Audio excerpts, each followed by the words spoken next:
नमस्कार। मुंबई से फिर एक बार आपके सामने मैं हूं रविंद्र जैन। बार बार चर्चा करेंगे हमारे देश के नेताओं की, क्योंकि सत्ता इन्हीं के पास है, फिर वो पक्ष हो या विपक्ष हो। ये ऐसे कलाकार हैं जिनको पाना और जिनके अंदर जाना बहुत मुश्किल है, क्योंकि इनका एक ही मकसद रहता है कि जनता को किस तरह बेवकूफ़ बनाया जाए, उल्लू बनाया जाए और सत्ता पर आकर मौज की जाए। पक्ष विपक्ष ये बहुत बड़ा गेम है, बहुत बड़ा षड्यंत्र। आखिर देश के लिए क्या करते हैं ये? देखिए, हम आपको फिर बता देते हैं, नेताओं की अगर हिस्ट्री निकालेंगे तो ज़्यादातर 99% नेता गुनाहगार निकलेंगे, उनके ऊपर कई सारे केस निकलेंगे। तो ऐसी हालत में देश संभालते हैं। भारत का भविष्य क्या होगा वो तो पता नहीं, लेकिन इतना ज़रूर है कि भारत का 99% नेता अय्याशी करने के लिए ही सत्ता पर आता है, पक्ष हो या विपक्ष हो। क्योंकि नेता बनने में कोई डिग्री लगती नहीं, कोई खर्चा लगता नहीं। उगाई करो, वसूली करो, टपोरीगिरी करो और फिर किसी नेता के संग में चिपक जाओ, उसकी जियाजूरी करो, तलवे चाटो और फिर उसको पोस्ट दे दी जाएगी, विभाग अध्यक्ष, उप विभाग अध्यक्ष, फलाना ढिमाका, ये वो, फिर वो लूट मचाएंगे। अच्छा, नेताओं के पोस्टर लगा के ये लोग भी अपनी फ़ोटो लगाते हैं और गुंडागिर्दी करते हैं। तो माननीय मुंबई उच्च न्यायालय जी और सर्वोच्च न्यायालय जी, ये पोस्टर किस बात के लगाते हैं? जितने भी राजनीतिक पोस्टर हैं वो हर शहर से हटाए जाएं और बैंड किए जाएं। पोस्टर लगाने से ये क्या साबित करना चाहते हैं? या तो इनको कोई जानता नहीं है, या जो बहुत गिरे हुए हैं, या जो डराने का काम करते हैं। आखिर पोस्टर का मतलब क्या है? हर जगह पोस्टर, हर जगह नेताओं के पोस्टर, इतना खर्चा पोस्टरों में होता है, ये पब्लिक से वसूलते हैं।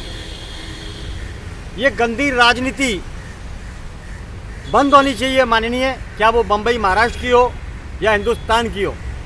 हाँ, यूपी का भाग्य बहुत अच्छा है कि यूपी में तो योगी आदित्यनाथ ने पूरी यूपी को कपड़े की तरह धो दिया, एक भी दाग नहीं रहा वहाँ पर।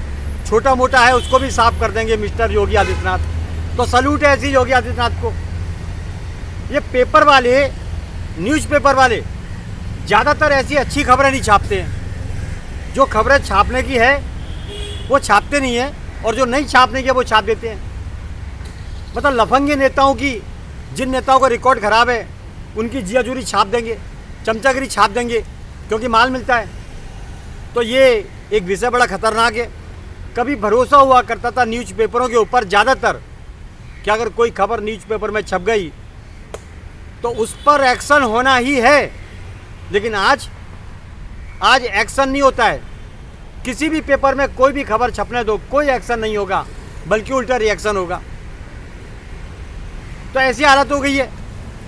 ज़्यादातर 99% नेता हो, डिपार्टमेंट के लोग हो, नो गारंटी। चाइना माल की तरह नो गारंटी, किसी का भरोसा नहीं है कब माल लेके पलट जाए। शायद अपने घर में भी ऐसा ही करते होंगे। जो देश को धोखा देता है वो गद्दार है माननीय, उसको गद्दार घोषित किया जाए, फिर वो डिपार्टमेंट का आदमी हो या वो नेता हो। माननीय, पक्ष और विपक्ष, कभी 5 साल वो सत्ता पर आएंगे, कभी वो आएंगे, और इनका नाटक विधानसभा में चलेगा। एक दूसरे के ऊपर पक्षारोपण करते रहेंगे, उंगलियां उठाते रहेंगे। जबकि मज़े की बात तो ये है कि मिल बांट के खाते हैं ये लोग। असल गद्दार अगर देखा जाए तो 99% ये नेता ही हैं, और इनके नीचे कुछ शासन प्रशासन के लोग इनसे मिले हुए हैं। मिली भगत से अपने देश को लूटते हैं, जनता को लूटते हैं और उनकी बद्दुआ खाते हैं। अच्छा, ये सत्ता पर आने के बाद शायद अपने आप को भगवान समझ लेते हैं। ऐसा भी लगता है इनको कि हमने अमृत पी लिया, हमारे बाप का देश है, हमें कुछ होगा ही नहीं। लेकिन हम आपको एक बात बता देना चाहते हैं, भारत के शास्त्रों में ऐसा उल्लेख है कि जैसा कर्म करेगा फल भी वैसा मिलेगा। नीम बोने वाले को आम कैसे मिलेगा, ये समझ के चलना। सिकंदर भी सब छोड़ के चला गया, बड़े बड़ों ने लूटा हमारे भारत को। सब छोड़ के चले गए, लेकिन सबको मरना पड़ा। आज नाम उसी व्यक्ति का लिया जाता है जिन्होंने भारत के लिए, भारत की प्रभुसत्ता के लिए अपने आप को इस मिट्टी में मिला दिया। जैसे छत्रपति शिवाजी महाराज, महारानी लक्ष्मीबाई, पृथ्वीराज चौहान, महाराणा प्रताप, मैं कितने नाम गिनाऊं आपको, लेकिन इन भारत के नेताओं को इतनी मोटी चमड़ी के हैं कि गेंडा भी शर्मा जाएगा इनकी चमड़ी देख के। इनको शर्म नहीं है जरा भी कि देश को क्यों नोचते हैं। सत्ता पर आते हैं तो काम करो, काम ही नहीं होता इनसे। हर पार्टी आती है, कभी वो पार्टी कभी वो पार्टी, लेकिन ढांचा पब्लिक के लिए कभी नहीं सुधरता। देखिए, एक तो आपको बता देते हैं, बड़े बड़े प्लान पास हो जाते हैं, गड्ढे फिर भी रोड के नहीं भरते। एजेंसियां माल लेके चुप हो जाती हैं, वो होटलों की जांच नहीं करती। घी में मिलावट, दूध में मिलावट, खाने में मिलावट, दवाई में मिलावट, मसालों में मिलावट, हर चीज़ में मिलावट। और हॉस्पिटल जगह जगह बनते जा रहे हैं, लग्जरी पैकेज है, पैकेज हॉस्पिटल का। तो षड्यंत्र इन नेताओं का, जनता को बीमार करो और हॉस्पिटल में एडमिट करो और वहाँ बड़े बड़े बिल बनाओ।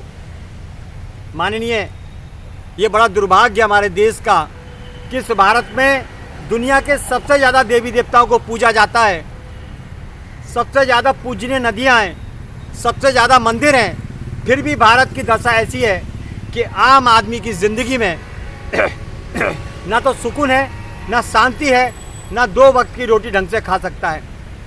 हालात इतने बद से बदतर हो चुके हैं कि कागज़ों पर विकास होता है और हमारे यहाँ की राजनीति इतनी गंदी है कि यहाँ तो वो लोग बैठते हैं जिसने डकैती में काम किया है, जो ड्रग्स का कारोबारी है, जो मर्डर लिस्ट में शामिल है।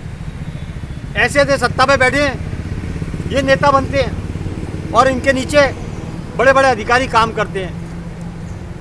बड़ा दुर्भाग्य का विषय है, भारत संतों का एकमात्र ऐसा देश है जहाँ पर योद्धाओं ने जन्म लिया, लेकिन यहाँ के नेताओं ने नाम खराब किया पूरे भारत का। चलिए महाराष्ट्र की भी बात करेंगे। यहाँ तो इतनी हालत खराब है कि कहने को आर्थिक नगरी बोला जाता है। मुंबई आर्थिक नगरी है। आर्थिक नगरी का मतलब बहुत पैसा है यहाँ पर। और हालत ऐसे हैं कि ये भिखारी लोग जो कुछ डिपार्टमेंट के अंदर बैठे हुए हैं, हफ्ताखोर, फुटपाथों पर कब्जे करा देंगे, मिलावट के कारोबार करवाएंगे, जगह जगह ड्रग्स बिकवाएंगे।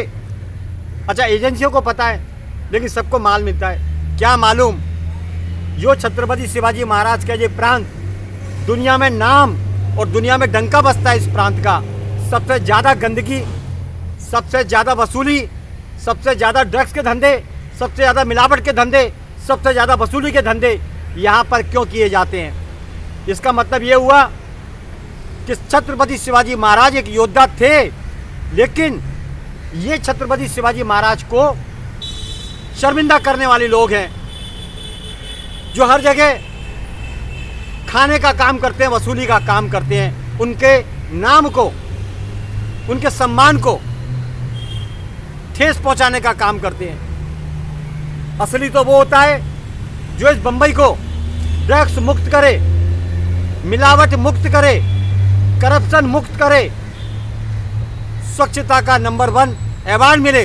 वो काम इनसे होता नहीं है। ये तो अय्यास अपना घर भरते हैं, चल देंगे रात को पीने के लिए। रोड पे पानी भरता है हर बारिश के अंदर, कोई इलाज नहीं, सिस्टम फेल, सब खाओ। एक ही सिस्टम है खाने का, उगाई करोड़ों रुपए की रोज की, एक ही सिस्टम है खाओ। कोई सिस्टम है ही नहीं। इस सिस्टम की नगरी में कोई सिस्टम नहीं है।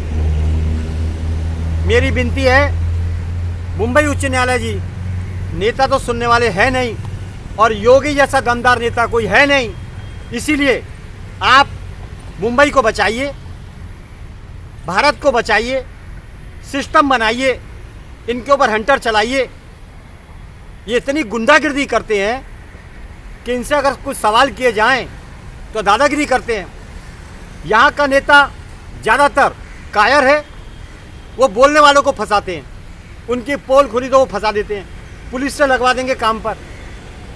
आप समझ लीजिए ये मिट्टी को कितना शर्मिंदा करते हैं।